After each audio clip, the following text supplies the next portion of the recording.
انسانیت کی اور خصوصاً اہل ایمان اور اہل اسلام کی لیے ایک خصوصیت اور اللہ کا بڑا انعام ہے۔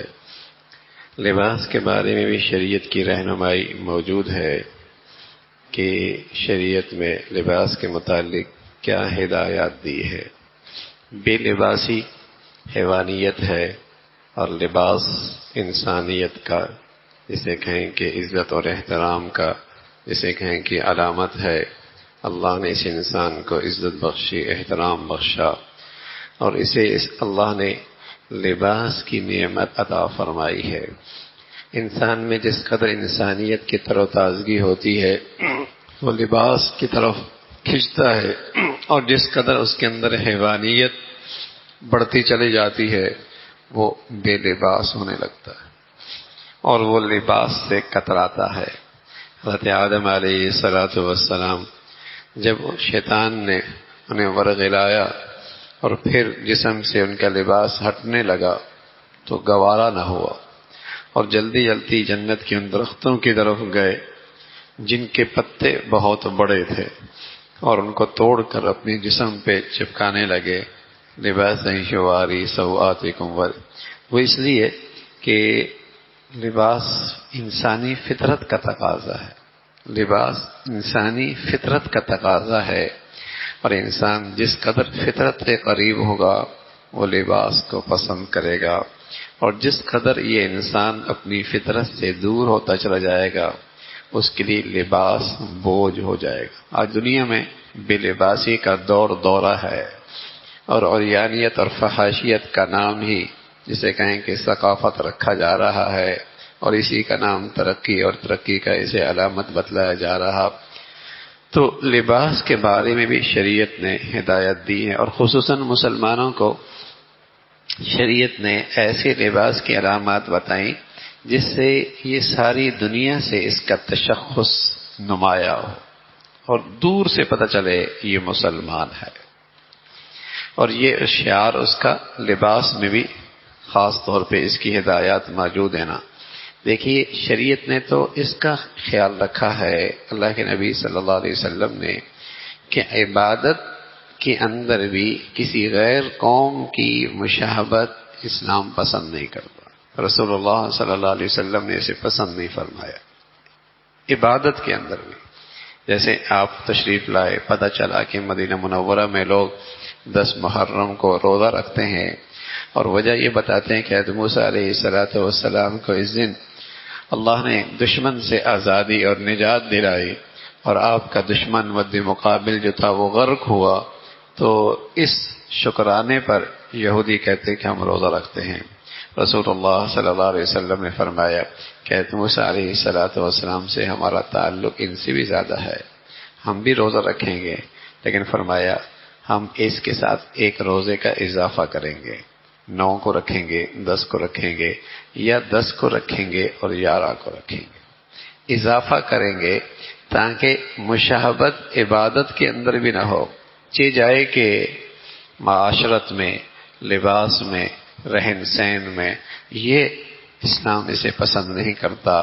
مسلمانوں کا اپنا ایک تشخص ہے، اور سبحان اللہ رسول اللہ صلی اللہ علیہ وسلم نے اپنی امت کو غیور بنایا ہے، غیرت مند بنایا ہے کہ اپنی زندگی کے طرز میں کسی قوم کی محتاج نہ رہے، اور یہ اپنی زندگی گزارنے میں کسی قوم کی بیکاری بن کے زندگی نہ گزارے۔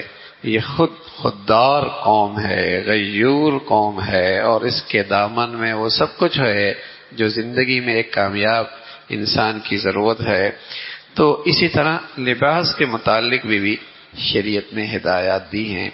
آج کے اس پرفتن دور میں چونکہ رسول اللہ صلی اللہ علیہ وسلم کی یہ شریعت اور ہدایات سامنے نہیں ہوتی، تو مسلمانوں کے اندر جو 20 سال پہلے، 25 سال پہلے جو لباس عیبدار ہوا کرتا تھا، آج وہ لباس فخر کی چیز ہو گیا۔ 20-25 سال پہلے جو لباس عیبدار ہوا کرتا تھا وہ اب فخر کی چیز ہو گیا ہے، خصوصاً بچیوں میں، عورتوں میں، بچیوں میں، اور خاص کیونکہ ظاہر ہے جو بچیاں جن کو دینی نبی کی زندگی نہ ملے اور ایک بے دینی کی فضا میں وہ تعلیم حاصل کریں اور فیس بک اور ان گندگیوں کے اندر ہر وقت اس کا دیکھنا اٹھنا بیٹھنا ہو، تو ظاہر ہے وہ ایک زندگی بیچاری سیکھ رہی ہوتی ہیں اور ایک زندگی کی رہنمائی لے رہی ہوتی ہیں، اور ایک ثقافت سیکھ رہی ہوتی ہیں، اور آہستہ آہستہ وہ چیزیں ان کے اندر اتنی رچ بس جذبی ہے کہ جو 20-25 سال پہلے عیب کی چیزیں تھی اب وہ فخر کی چیز بن گئی ہے، ترقی کا علامت قرار دی گئی، اور روشن خیالی کی جسے کہیں کہ وہ علامت قرار دی گئی، یعنی برائی اچھائی ہو گئی، گندی چیز اچھی ہو گئی، اور جسے کہیں کہ جس قدر حالانکہ رسول اللہ صلی اللہ علیہ وسلم فرمایا کرتے تھے کہ ایک وقت آئے گا کہ ایسا لباس پہننے والی ہوں گی کہ عاریات لباس پہنی ہوئی ہوں گی لیکن بے لباس ہوں گی۔ اب اس زمانے میں ایسی مخلوق نہ گلیوں میں تھی، نہ بازاروں میں تھی، نہ تعلیمی اداروں میں تھی کہ لباس پہنی ہوئی ہوں اور بے لباس ہوں۔ تو رسول اللہ صلی اللہ علیہ وسلم نے بتایا، صحابہ مان گئے کہ ایسی مخلوق ہوگی کہ لباس پہنی ہوں گی عاریات، پھر بھی ننگی ہوں گی، بے لباس ہوں گی۔ لیکن آج دیکھیے، یا تو لباس اتنا باریک ہے کہ سارا جسم جھلکتا ہے، یا لباس اتنا چست ہے کہ اندر کا سارا جسم نظر آتا ہے، یا لباس اتنا مختصر ہے کہ بس نام کا لباس ہے، باقی جسم پہ لباس کوئی نہیں ہے۔ باریک بھی آ گیا، سارا جسم جھلکتا ہے، مختصر بھی ہو گیا، جسم کے تھوڑے حصے پہ لباس ہے، باقی لباس ہی کوئی نہیں، اور تیسرا اتنا چست ہے کہ اس کے جسم کے تمام اعضاء اور جوارح بالکل نمایاں ہوتے ہیں۔ یہ لباس نہیں۔ لباس کی شان یہ ہے، قرآن نے بتایا انزلنا علیکم لباسا یواری سواتکم، جس سے تمہارے پردے کی چیز چھپ جائے، جس سے تمہاری شرمگاہیں، تمہارے پردے کی چیزیں چھپ جائیں۔ ہاں، وریشہ زیب و زینت بھی حاصل کرو، زیب و زینت بھی حاصل کرو، لیکن ستر پوشی تو ہو۔ مرد کا ستر پوشی الگ ہے، عورت کی ستر پوشی الگ ہے۔ ستر پوشی تو کم از کم ہو کہ اتنا موٹا ہو، اتنا پورا ہو، اتنا کھلا ہو کہ یہ ستر پوشی تو کم از کم ہو۔ اگر یہ ستر پوشی نہیں، وہ لباس نہیں ہے۔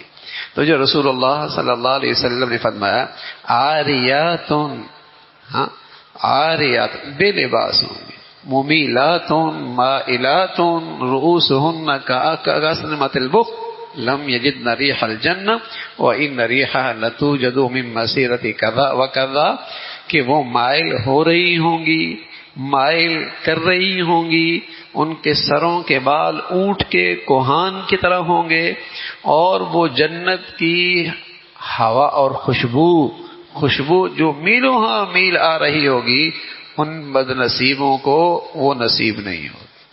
جنت کی وہ خوشبو جو میلوں ہاں میل سے آ رہی ہوگی، انہیں وہ بھی نصیب نہیں ہوگی۔ اللہ کے نبی صلی اللہ علیہ وسلم نے یہ وعید بتائی اور ترغیب ان کی کہ اس قسم کے بے لباسی سے مسلمانوں کا معاشرہ محفوظ ہو۔ تو لباس کے بارے میں شریعت نے حدود بتائی ہیں، اور لباس میں بھی ناجائز حرام چیزیں تھوڑی ہیں، حرام چیزیں تھوڑی ہیں، حلال جائز اجازت یہ بہت زیادہ ہیں۔ لیکن مطلب ہوا کیا کہ ہمارے معاشرے میں بدقسمتی سے چاہے لین دین ہو، چاہے معاشرت ہو، چاہے کاروبار ہو، حلال چیزیں کم ہوتی چلی جا رہی ہیں، حرام چیزیں زیادہ ہوتی چلی جا رہی ہیں، صحیح چیزیں کم ہوتی چلی جا رہی ہیں، غلط چیزیں زیادہ ہوتی چلی جا رہی ہیں۔ اب صحیح پہ آنا، جائز پہ آنا، حلال پہ آنا مشکل لگنے لگ گیا، ناجائز اور حرام اور غلط پہ کرنا آسان ہو گیا۔ حالانکہ شریعت میں جن چیزوں سے روکا گیا وہ بہت تھوڑی ہے، جن چیزوں سے منع کیا گیا وہ بہت، ان کی تعداد تھوڑی ہے، ان کی جسے کہیں کہ جزیات بہت تھوڑی ہیں، لیکن معاشرہ آہستہ آہستہ برائیوں کی طرف بڑھتا چلا جا رہا ہے، برائیاں بڑھتی چلی جا رہی ہیں، اچھائیاں کم ہوتی چلی جا رہی ہیں۔ تو پھر ہم کہتے ہیں بھائی بچنا ہی مشکل ہے، کرنا ہی مشکل ہے۔ ہم اس ماحول میں رہنے لگ گئے جہاں برائیاں بڑھتی چلی جا رہی ہیں۔ تو ورنہ شریعت میں بھی لباس کے معاملے میں بھی بہت آزادی ہے اور بہت گنجائش ہے. مرد شلوار ہو، تہمد ہو، پنجابہ ہو، کچھ بھی ہو، بس یہ ہے کہ اس کی ایک حد ہے. ایک حد یہ بھی ہے کہ وہ ٹخنوں سے اونچی ہو. یہ شریعت نے حد بتائی ہے. اب کوئی کہے کہ تکبر تو پہلے زمانے میں تھا، اب تو میرے دل میں تکبر نہیں ہے، اب ٹخنوں کو نیچے، اب سلوار کو اوپر کرنے کی ضرورت نہیں. اس زمانے میں مٹی ہوا کرتی تھی، گلیاں کچی ہوا کرتی تھی، راستے میں کیچڑ ہوا کرتا تھا، اور اس لیے سلوار ٹخنوں سے اونچی تھی. اب تو سنگ مرمر ہے، اور اب تو فرش ہے، اور اب تو کیا کہنے. تو یہ وہی حرکت ہے اور وہی اسے کہیں کہ حماقت ہے جو کہنے والے شراب کے بارے میں کہتے ہیں. اس زمانے میں نشہ آور چیزوں سے شراب بنائی جاتی تھی، نشہ بہت آتا تھا. اب تو شراب میں ایسا نہیں ہوتا تھا. اس زمانے میں تو خنزیر گندگی کھایا کرتے تھے، اب تو ان کے اچھے اچھے فارموں میں ان کی پرورش ہوتی ہے. اب تو خنزیر حلال ہونا چاہیے. یہ وہی لوگ ہیں جو اپنے عقل کے گھوڑے دوڑا کر شریعت کے اندر تحریف اور تخریب کا کام کر رہے ہیں. جب شریعت نے کہہ دیا تو پھر اس چیز کو عمل کرنا، یہی مسلمان کی شان ہے. کہ جب شریعت نے ابو بکر میں کون سا تکبر، عمر میں کون سا تکبر، عثمان، اس زمانے میں وہ لوگ تو کر رہے، اور آج کوئی کہہ دے میرے دل میں تکبر نہیں. تو ایسی حرکت نہیں. یہ سارے شریعت میں تخریب اور جسے کہیں کہ اس کے اندر جسے کہیں کہ خرافات کو داخل کرنے والی باتیں ہیں. مرد شلوار پہنے، تہمد بانے، پنجامہ پہنے، کچھ بھی پہنے، لیکن ایک حد ہے، ٹخنوں سے اوپر رکھے. ٹخنے پورے یا ان کا کچھ حصہ بھی چھپنا نہیں چاہیے. عورت اپنے ٹخنے اور پشت قدم کو چھپائے. منتے کلتی ہے. عورت کی اب سلوار اونچی ہوتی ہے، مرد کی سلوار نیچے ہوتی ہے. اوپر منتے الٹی گنگا بہ رہی ہے. اسے شریعت نے کہا نیچے کر لو، اس نے اوپر کر لی. مرد سے کہا اوپر کر لو، اس نے نیچے کر لی. اچھا، پھر یہ چیزیں مشکل لگتی ہیں.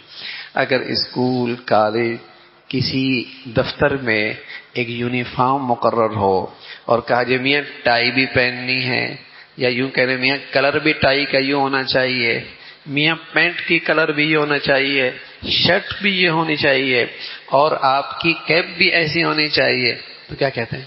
بڑا ڈسپلن ہے اس کے اندر، بڑا ڈسپلن ہے. دیکھیے نا، سب کو دیکھیے اس ڈسپلن میں اسکول آ رہے ہوتے ہیں، دفتر آ رہے ہوتے ہیں، بڑا ڈسپلن ہے. اور جب شریعت کہے تو کیا کہتے ہیں؟ یہ بڑی تنگ نظری کی بات ہے، بڑی تنگ نظری کی بات ہے. ان چیزوں میں کیا رکھا ہے چھوٹے چھوٹے؟ میں ان چیزوں میں نہیں پڑھتا. کیا کہتے ہیں؟ میں ان چیزوں میں نہیں پڑھتا، میں ان چھوٹی چھوٹی چیزوں میں نہیں پڑھتا. یہ بدقسمتی ہے. ان کے اصولوں کی عظمت، اہمیت ہے، وہ ڈسپلن لگتا ہے. نبی کی سنتوں کی عظمت دلوں سے نکلی ہے. اب یہ انتہا پسندی لگتی ہے، تنگ نظری لگتی ہے، اور بڑے بے دینی کے انداز میں کہتا ہے مجھے ان چیزوں میں نہیں پڑھنا، میں ان چیزوں کو نہیں، میرے نظر میں ان چیزوں کی کوئی اہمیت نہیں ہے. تو یہ بے دینی کی بات ہے. رسول اللہ صلی اللہ علیہ وسلم کی سنتوں کی اور آپ کی شریعت کی عظمت کا نہ ہونا، یہ اس لیے کہتا ہے کہ یہ تنگ نظری ہے. ان چیزوں میں کیا رکھا ہے؟ اور مسلمان کی شان یہ ہے کہ اسے اللہ نے بتایا نبی کے ہر عمل میں نور ہے، نبی کی ہر بات میں، ہر سنت میں نور موجود ہے، اور اللہ کی طرف سے انعام کا مادہ ہے ان کنتم تحبون اللہ فاتبعونی یحببکم اللہ.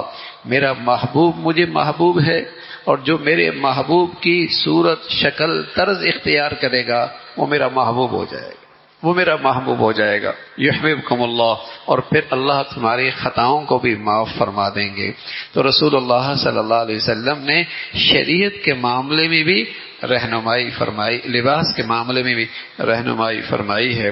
لباس اتنا چھوٹا، اتنا چست نہ ہو، کہ اتنا باریک نہ ہو کہ وہ اعضاء ظاہر ہو جائیں جن کا چھپانا واجب ہے.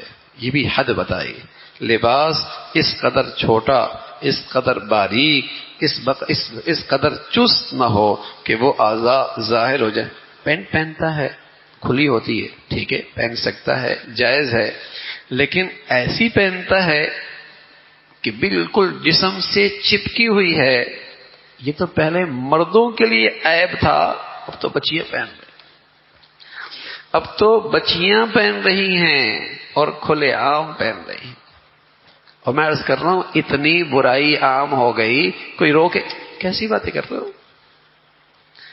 یعنی اب روکنا عیب ہو گیا۔ رسول اللہ صلی اللہ علیہ وسلم فرمایا کرتے تھے کیف بکم، اس وقت تمہارا کیا حال ہوگا، اذا رأیتم المنکر المعروف والمعروف المنکر، اس وقت تمہارا کیا حال ہوگا جب برائی تمہارے نظر میں اچھائی ہو جائے گی اور اچھائی تمہارے نظر میں برائی ہو جائے گی۔ صحابہ کہنے لگے ان ذالک لکان یا رسول اللہ، یا رسول اللہ ایسا بھی ہوگا، ایسا بھی ہوگا کہ ایک ہے آدمی برائی کو برائی سمجھ کے کرے تو کہنے والا کوئی اسے روکے تو اسے اپنا خیر خواہ سمجھتا ہے، اپنا محسن سمجھتا ہے، اپنا بھلا کرنے والا سمجھتا ہے، لیکن جب برائی اچھائی ہو جائے اب کہنے والا تنگ نظر، تاریخ خیال، کم عقل، نادان، دشمن، اس لیے کہ اس کے نظر میں وہ برائی برائی ہی نہ رہی۔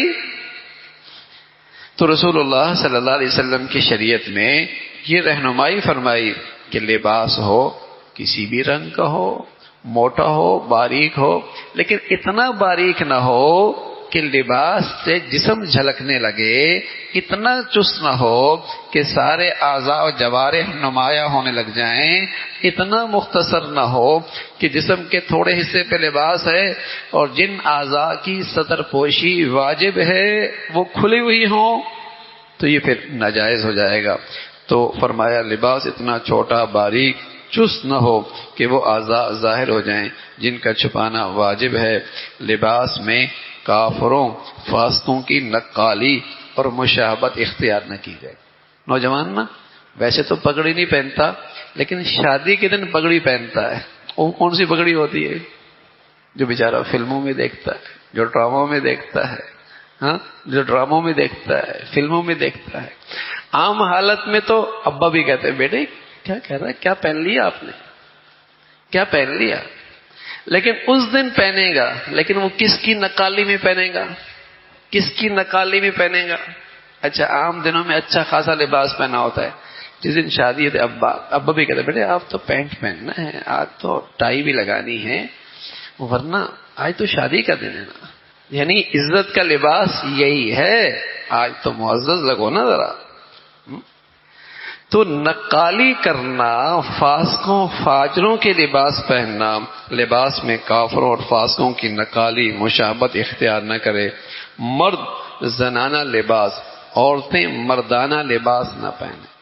مردوں کا اپنا لباس ہے، عورتوں کا اپنا ہے۔ مرد عورتوں کا لباس نہ پہنے، عورتوں مردوں کا لباس نہ پہنے، پتہ ہی نہ چلے کہ مرد جا رہا ہے عورت جا رہی ہے، عورت جا رہا ہے مرد جا رہا ہے۔ تو مسلمان لگے، مرد مرد لگے، عورت عورت لگے، شریعت نے ایسے حدود بتائے جن حدود میں لباس سے یہ پہچان ہو جائے مالدار شخص اتنا گھٹیا لباس نہ پہنے کہ دیکھنے والا اسے مفلس سمجھے۔ اللہ نے مال دیا ہے تو ایسا لباس بھی نہ پہنے لوگ کہ شاید زکوٰۃ کا مستحق ہو، شاید لوگ سمجھے یہ بیچارہ بہت ہی مفلس ہو۔ اللہ کی نعمت ہے، پہنے، اللہ کا شکر ادا کرے۔ اچھا لباس پہننا کوئی بری بات نہیں، اچھا لباس پہننا کوئی بری بات نہیں، فخر اور نمائش نہ ہو، فخر اور نمائش نہ ہو، فخر اور نمائش نہ ہو۔ ہمارے ہاں کیا ہوتا ہے، 5 لاکھ کا جوڑا شادی میں کیوں پہنایا جاتا ہے، 10 لاکھ کا جوڑا کیوں پہنایا جاتا ہے، ہاں لاکھ کا لباس کیوں صرف اس لیے کہ پتہ چلے بھائی کھاتے پیتے لوگ ہیں، اور پہننا ایک دن، پہننا ایک دن صرف، حالانکہ اسے بھی گرمی لگ رہی ہے، اس کے لیے اٹھانا بھی ایک مصیبت ہوتا ہے، لیکن چونکہ نام ہے نا، کیونکہ نام ہے، نمائش کرنی ہے، دکھانا ہے، حرام ہے۔ بھائی نماز پڑھنے کا نام صرف دینداری نہیں، صرف نماز پڑھنے کا نام دینداری نہیں، ہاں یہ معاشرت بھی ہماری مسلمانوں کی سی ہو۔ اور ان باتوں کا تذکرہ اس لیے کر رہے کم از کم غلط ہو جائے تو توبہ کی توفیق ہو جائے. کم از کم درجہ یہ ہے کہ غلط ہو جائے تو توبہ کی توفیق ہو جائے. غلط ہو جائے تو توبہ کی توفیق ہو جائے. کم از کم اچھائی برائی کا علم تو ہو، صحیح غلط کا پتہ تو ہو، جائز ناجائز کا علم تو ہو کہ اللہ اپنا فضل فرما دے، کرم فرما دے اور توبہ کی توفیق مل جائے. توبہ کی توفیق مل جائے. فرمایا فخر اور نمائش اور تکلف سے اجتناب کرے. مردوں کو اصلی ریشم لباس پہننا حرام ہے، عورتوں کے لیے ریشم کا لباس جائز ہے. جیسے اصلی بوس کی یہ عورتوں کے لیے ریشم حلال ہے اور مردوں کے لیے یہ حرام ہے. یلبسون من سندس و استبرق متقابلین. ہاں اللہ اہل جنت کو جنت میں ریشم پہنائے گا، باریک بھی ہوگا موٹا بھی ہوگا. من سندس و استبرق متقابلین، وہاں اللہ یہ ریشم پہنائے گا. لیکن دنیا میں مردوں کے لیے یہ حرام ہے. کچھ حدود ہیں، آگے اس کی تفصیل آ رہی ہے. اللہ عمل کی توفیق نصیب فرمائے.